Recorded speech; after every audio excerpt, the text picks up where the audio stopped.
Assalamualaikum, salam sejahtera, selamat tengah hari. Hari ini kita nak gulai udang, gulai cili api kuning lah. Okay.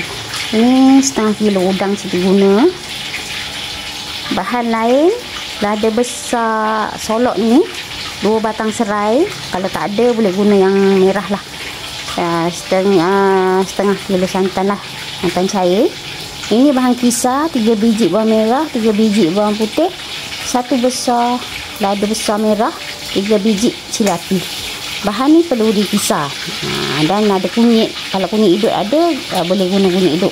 Tapi si tak ada, si tak akan guna kunyit serbuk saja. Jom kita kisar ni.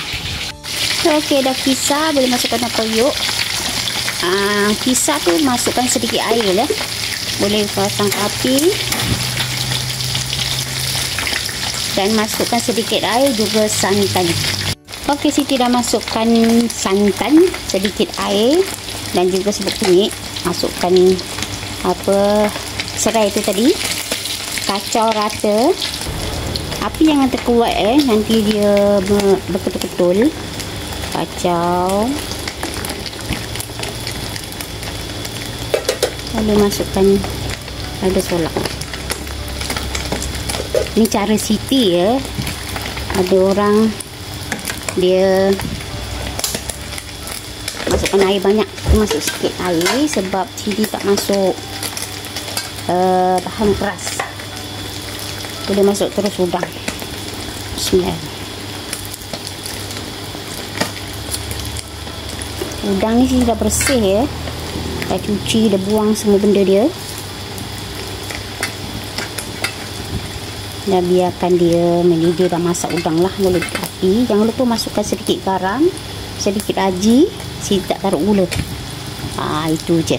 Dan secukup rasa. Okey, dah siap. Simple je masak hari ni. Sini buat api perlahan. Tak tahu dia masak, dia dah merah lah. Okey, saya dah masak, boleh tutup api. Okey, saya nak bagi dia mendidih sikit. Siti suka kuah dia pekat-pekat lah. Dah masak, siap boleh dihidangkan. Digoreng ikan kerisi. Okey, dah siap. Udang masak lemak cili api. Simple, senang dan mudah. Itu cara Siti ya. Orang lain cara lain. Cuba makan dengan sambal belacan, ada ulam. Terbaik.